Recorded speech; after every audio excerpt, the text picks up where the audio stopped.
Bonjour à tous et à toutes, j'espère que vous allez tous et toutes très bien. Je vous retrouve aujourd'hui pour une nouvelle vidéo, mais surtout un nouveau style de vidéo. J'avais pour habitude de faire en fait le tirage pendule en story sur Instagram et je me suis dit pourquoi ne pas le faire maintenant, plutôt sur YouTube. Gros changement donc.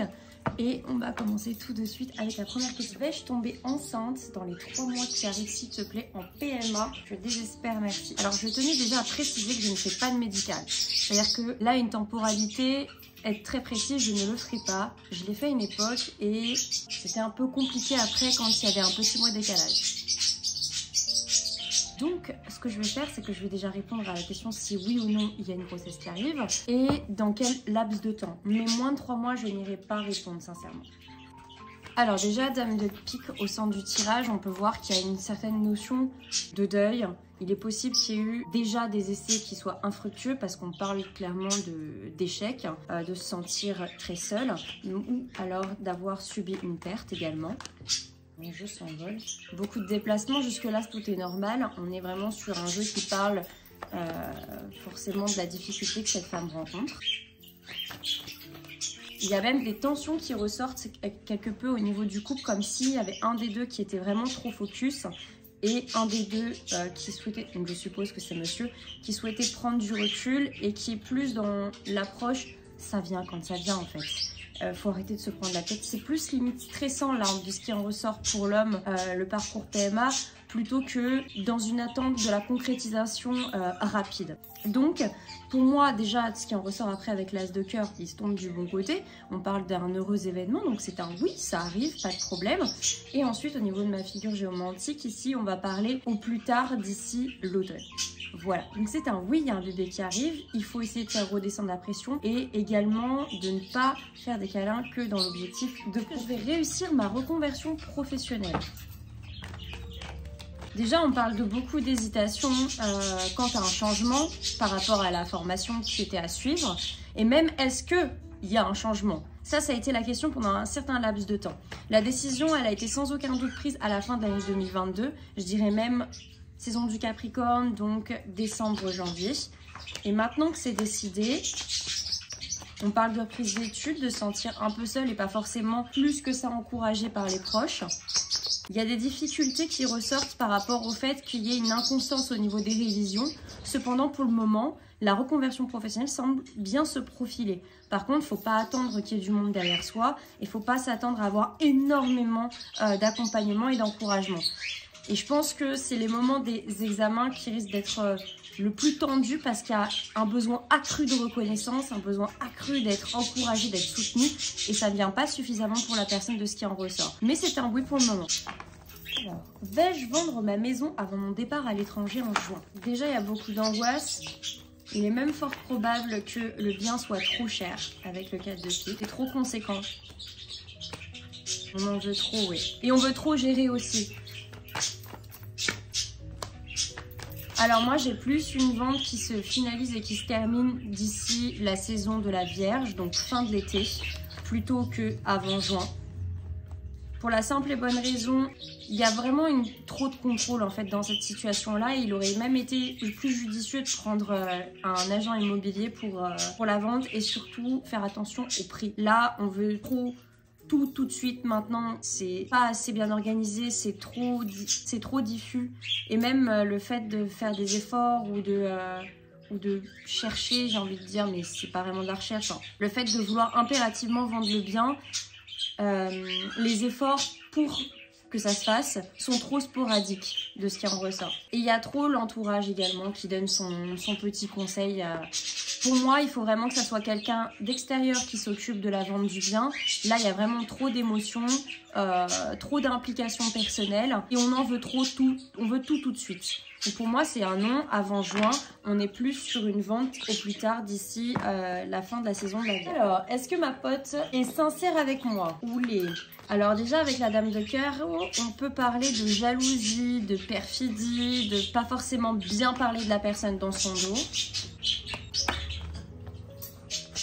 C'est quelqu'un qui fait des allers-retours, qui semble venir que quand elle a besoin d'aide.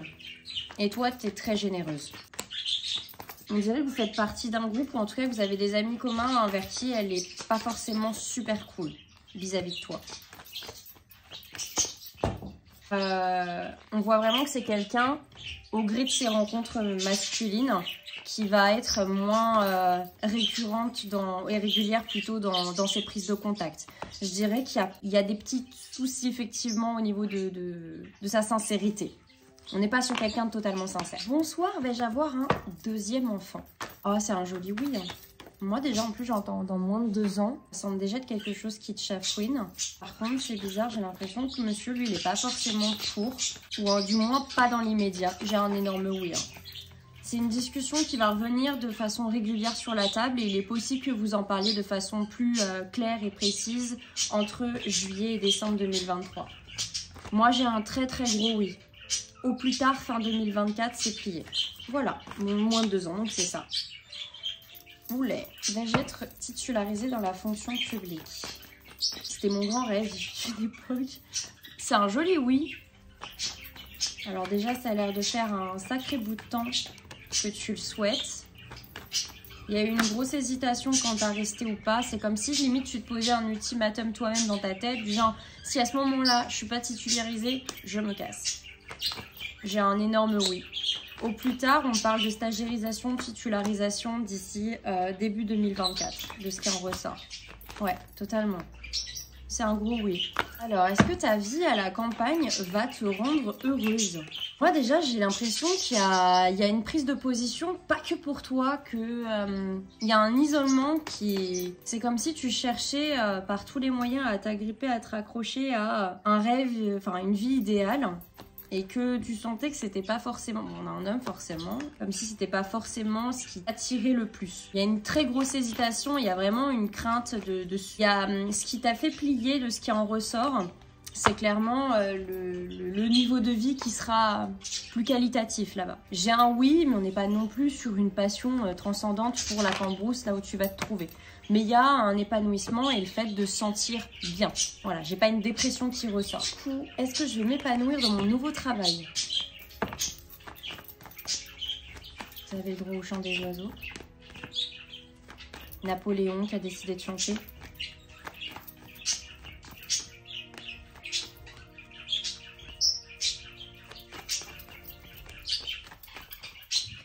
Alors, moi, comme j'aime bien le dire, dans absolument tous les boulots qu'on peut faire, il y aura toujours la connasse de service. Elle ressort direct.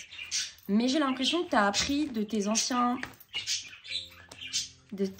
jobs et que tu arrives maintenant à prendre un peu du recul et à pas prendre personnellement les réflexions et les remarques que certaines collègues peuvent faire.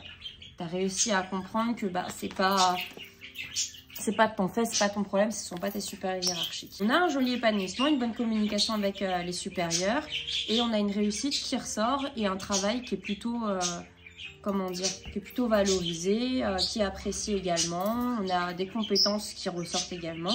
Moi, j'ai pas de problème. Par contre, ne mets pas la rate au courbouillon et ne sois pas dans l'impatience d'avoir des retours positifs pour te sentir rassuré. Voilà. Quand allons-nous trouver notre nouvelle maison? Ah, les camps. Alors, il faut que vous sachiez une chose, les amis. Chère paillette, le temps, c'est une notion un peu floue. C'est-à-dire que là, je vais répondre à la question, mais c'est sur l'instant T. La personne, si ça se trouve, je vais répondre à la question. D'un seul coup, elle va se mettre à chercher sans relâche et elle va trouver plus rapidement que prévu. Et inversement. Donc, quand vous me posez, par exemple, par SMS, une question où... simplement le temps dépend, la réponse ne dépend que du temps, c'est un peu compliqué, je trouve. Et je trouve ça un peu dommage aussi. Parce que c'est quelque chose qui peut vraiment être bien changé. Alors, bon, déjà, on a l'été avec la saison du cancer qui ressort. Il y a le fait également, avec le 3 de pique, d'être vraiment trop enfermé et de pas suffisamment faire de recherche. C'est plan-plan, quoi. On est vraiment dans, on prend notre temps, on va trouver. Il y a aussi beaucoup trop de critères drastiques qui vous enferment dans un certain bien qui ne convient pas forcément à votre bourse à tous les deux. Moi, j'ai entre juillet et décembre qui ressort. Mais c'est comme si vous saviez pas trop, limite, vous êtes le style de client qui va s'avancer sur un bien, après qui va se rétracter. Je veux ça, finalement, je ne sais plus. Essayez déjà de faire le profil type du bien que vous recherchez pour ensuite vous lancer. Et vous lancer, mais de façon, comment dire, foncer en fait, de foncer. Parce que là, clairement, on est sur une recherche un peu à l'aveuglette. Un coup c'est ça, un coup c'est ça. Mais voilà, entre juillet et décembre 2023. Devrais-je ne plus cacher à mon futur mari que mon géniteur est de retour? Ça, c'est une sacrée question qui m'a posé question. Je me suis dit, mince, le finir par j'ai peur, j'ai peur. Déjà, c'est la personne qui a fait que tu aies envie. Le truc, c'est que tu ressors comme quelqu'un de totalement dévoué aux autres. Mais ton futur mari t'a choisi comme ça, tu vois. Ah, il y a la notion de se sentir. Ta peur, en fait, qui ressort avec le 6 de pique, c'est la peur qu'ils se sentent trahis et qu'ils te le disent et que tu sois rejeté par la suite par lui.